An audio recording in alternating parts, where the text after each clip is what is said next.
حالانکہ unfortunately we are facing the maximum impact of the climate change. اور ہماری contribution جو کلائمیٹ چینج کی طرف ہے بہت کم ہے. ہم ریسپانسبل نہیں ہے اتنا کلائمیٹ چینج کے لیے، لیکن اس کے باوجود بھی جتنے بھی سیکٹرز آف اکانومی ہے، یا آپ دیکھ لیجیے کشمیر میں لاسٹ ایئر بھی، اس سال بھی، پچھلے خاص کر 5-6-7 سال سے جو اس کے امپیکٹ سے بالکل ایویڈنٹ ہو رہے ہیں. لاسٹ ایئر تو ہم ونٹر سپورٹس بھی نہیں کر پائے گلمرگ میں. اس سال بھی آپ کے جو ونٹر سپورٹس ہے کینسل کرنی پڑی. یا باقی آپ امپیکٹس دیکھ لیجئے جو واٹر ریسورسز پر ہے، جو ہمارے ایگریکلچر پر ہے، یا انرجی پر ہے، جو بجلی یہاں پیدا ہوتی ہے، اس پر بھی بڑے اسٹرانگ امپیکٹس ہے، نگیٹو امپیکٹس ہے. تو اس لیے لیکن اچھی بات ہے کہ اگر آپ دیکھیں یہاں کے جو ہمارے چیف منسٹر صاحب بھی ہے، اس نے بھی کہا کہ this is the biggest threat that we are facing. Be shock to know that PM 2.5 اور PM 10 اتنا ریزڈ ہے اس ایریا میں، پورے ایریا میں، کہ جو کہ بیڈ سے بھی گیا گزرا ہے. اور ڈیلی بیسس پر 80 لاکھ 70 لاکھ کا کشمیر کی بات کر رہا ہوں، ہمارا گاربیج نکلتا، ہمارا سالڈ ویسٹ نکلتا ہے. لیکن ٹورسٹ پچھلے سال 20 سے 30 لاکھ، میں 30 لاکھ ہائیسٹ فگر دیتا ہوں.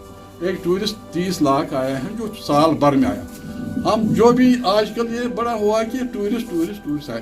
ہمیں چاہے ہمیں جو کیرنگ کیپیسٹی، یہ انوائرمنٹل امپیکٹ اسسمنٹ، وہ ہمیں بہت ضروری ہے. کتنا چاہے ٹورسٹ. پچھلے 2-3-4 مہینوں میں جو بارش نہیں ہوئی، برف باری نہیں ہوئی، پینے کا پانی نہیں تھا صارفین کو، اور اس کے علاوہ یہ جو ہے ہمارے چشمے، ہمارے سپرنگس خشک ہو گئے، ہمارے ویٹ لینڈس خشک ہیں، ہمارے دریا خشک ہیں، ہماری پوری یہ جو ہے واٹر ریسورسز خشک ہو چکے ہیں. اور اللہ نے مہربانی کری تھوڑی سی کہ برف باری ہوئی، بارش ہوئی، لیکن بارش کا اس موسم میں ہونے کا زیادہ فائدہ نہیں رہتا ایکسیپٹنگ کہ ہماری جو گراؤنڈ لیول میں ہے اس میں یہ پانی، اس کا واٹر ٹیبل اس کا ہو جاتا ہے، اوپر ہو جاتا ہے.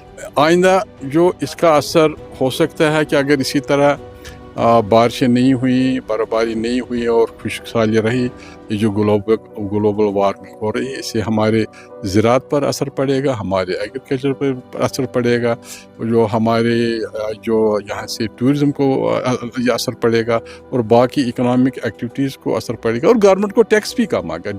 گورنمنٹ کا جو ٹیکس ریونیو ہے وہ بھی کم ہو جائے گا، کیونکہ وہ ایک لے کے چلتے ہیں کہ ہمارا 1 لاکھ کروڑ کا ریونیو آئے گا. لیکن جب سارے اکنامک سیکٹرز بیٹھ جائیں گے، اور ان سے علاوہ جو ہمارے ہر گھر کی پریشانی ہے، یہ نہیں کہ بزنس سفر کرے. پہلے ہمارے گھر میں جب پانی نہیں آتا ہے تو اسے یہ پریشانی. پاور پر بھی اثر پڑے گا.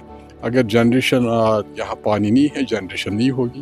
2000 کلو واٹ 2300 کلو واٹ کے قریب ہماری یہاں جنریشن ہے، NHPC کا ہو یا ہمارے اپنا ہو.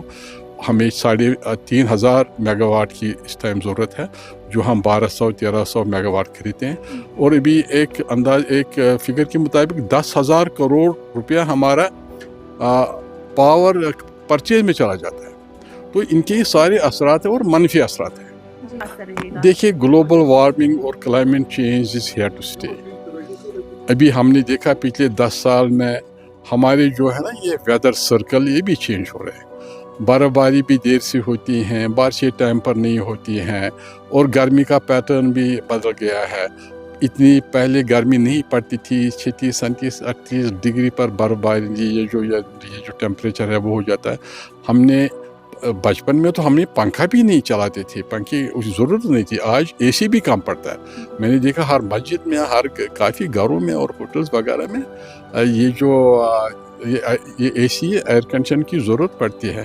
یہ بالکل یہ ہمیں دکھاتا ہے کہ یہ جو گلوبل وارمنگ، کلائمیٹ چینج، اس کا اثر ہم پر ہو رہا ہے. اور اگر حالات اسی طرح سے رہیں تو اللہ تعالیٰ ہم پر رحم کرے.